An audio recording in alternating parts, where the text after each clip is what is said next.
ശരി, ശ്രീജിത്ത് പണിക്കർ, സാമുദായിക സമവാക്യം അത് രൂപപ്പെടുത്തുക എന്നുള്ളത് തന്നെയാണല്ലോ ഇപ്പോൾ ഈ മന്ത്രിസഭാ രൂപീകരണത്തിലെ ഏറ്റവും വലിയ വെല്ലുവിളി.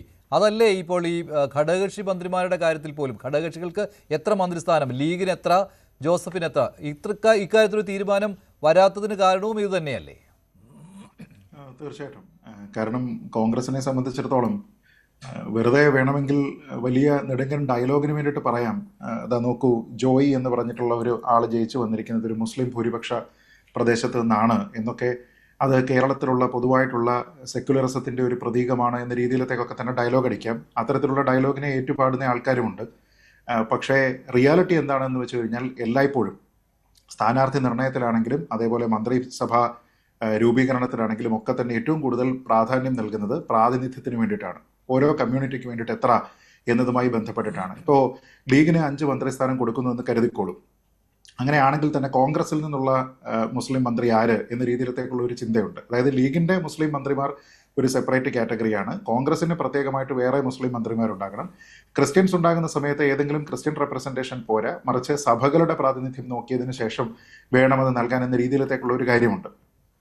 പലപ്പോഴും ഇൻക്ലൂസീവ് എന്നേ പറയുകയുള്ളൂ കേട്ടോ. ജി വി ഹരി ഇവിടെ പറഞ്ഞിരുന്നു, ഡോക്ടർ ജി വി ഹരി പറഞ്ഞിരുന്നു, അതൊരു ഇൻക്ലൂസീവ് ആണ് കോൺഗ്രസ് എന്നതിൻ്റെ ഒരു വ്യക്തമായ സന്ദേശമാണെന്നാണ്. അല്ല, നമുക്ക് രണ്ടും കൂടി പറയാൻ പറ്റില്ല. അതായത് നമ്മൾ സാമുദായിക സംഘടനകളെയൊക്കെ തന്നെ സുഖിപ്പിച്ചതിന് ശേഷം മാത്രമേ ഭരണത്തിലിരിക്കാൻ കഴിയുകയുള്ളൂ എങ്കിൽ SNDP നേതാക്കന്മാരെയും NSS നേതാക്കന്മാരെയും ഒക്കെ തന്നെ നമ്മൾ വിമർശിക്കുന്നതിനും അങ്ങനെയാണെങ്കിൽ തടയിടേണ്ടതാണ്. കാരണം അവിടെ നോക്കുകയാണെങ്കിൽ സാമുദായിക പരിഗണനയാണ്. ഇപ്പോൾ ആത്മീയ നേതൃത്വം എന്ന് പറയുന്നത്, ഇപ്പം ലീഗുകാരെ സംബന്ധിച്ചിടത്തോളം അവരുടെ ആത്മീയ നേതൃത്വം എന്ന് പറയുന്നത് പാണക്കാടാണ്. അതേപോലെ ഓരോ സഭകളുമായി ബന്ധപ്പെട്ടതിന് കൃത്യമായിട്ടുള്ള ആത്മീയ നേതൃത്വമുണ്ട്. അതിൻ്റെ കാര്യങ്ങൾ നോക്കാനായിട്ട് ഓരോരോ ഡയസിസ് ഉണ്ട്, അതിൻ്റെ ആൾക്കാരുണ്ട്. അതേപോലെ ഒരു കാര്യം ഹിന്ദു മതത്തിലുള്ള പല ആൾക്കാർക്കും ഇല്ല.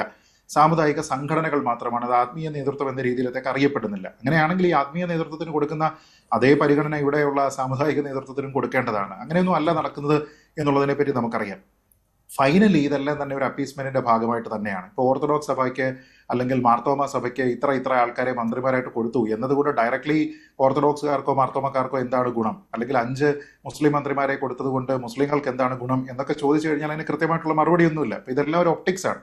ഇപ്പോൾ ദളിത് വിഭാഗവുമായി ബന്ധപ്പെട്ട 1-2 മന്ത്രിമാരെ കൊടുക്കുക, സ്ത്രീകൾക്ക് 1-2 റെപ്രസെൻറ്റേഷൻ കൊടുക്കുക എന്നതുകൊണ്ട് ഏതെങ്കിലും തരത്തിലുള്ള ഒരു ദളിത് ഉന്നമനം ഇവിടെ സാധ്യമാക്കുന്നുണ്ട് എന്ന അർത്ഥമുണ്ടോ? സ്ത്രീകൾക്ക് ശാക്തീകരണം നടത്തുന്നു എന്നുള്ള ഒരു അർത്ഥമുണ്ടോ? അതൊന്നുമില്ല. ഇതൊക്കെ പോളിസികളിലാണ്, നയരൂപീകരണത്തിലാണ് കാണേണ്ടത്. പിന്നെ പാർട്ടി കോൺഗ്രസ് ആണ്. കോൺഗ്രസിനെ സംബന്ധിച്ചിടത്തോളം അവർക്ക് സ്വന്തമായിട്ട് ഏറെക്കുറെ തീരുമാനങ്ങൾ എടുക്കാനുള്ള ഒരു ഭൂരിപക്ഷം ഉള്ളപ്പോൾ പോലും അതിലുള്ള പ്രധാനപ്പെട്ട സഖ്യകക്ഷികളൊക്കെ തന്നെ ഫ്ലെക്സ് ചെയ്യാനുള്ള സാധ്യതയുണ്ട്. അതുകൊണ്ടാണ് 22 MLA-മാരുള്ളപ്പോൾ 5 സീറ്റുകൾക്ക് 1 മന്ത്രിസ്ഥാനം എന്ന് പറയുന്ന ഫോർമുല പോലും ഒരുപക്ഷെ മുസ്ലിം ലീഗിന് സ്വീകാര്യമല്ലാത്തതും 5 മന്ത്രിമാർ ഞങ്ങൾക്ക് വേണം എന്നൊക്കെ തന്നെ നിർബന്ധം പിടിക്കുന്നതിന്റെ കാരണം അത് തന്നെയാണ്. ഇപ്പോൾ മഞ്ജുഷ് ഇവിടെ ശരിയായി സൂചിപ്പിച്ചതുപോലെ മുസ്ലിം ലീഗ് 5 മന്ത്രിമാരെന്ന കാര്യത്തിൽ ഒരു വിട്ടുവീഴ്ചയും ചെയ്യുന്നില്ല എങ്കിൽ ജോസഫ് വിഭാഗവും പറയാൻ ലീഗ് നേതാക്കൾ ചർച്ചയ്ക്ക് ശേഷം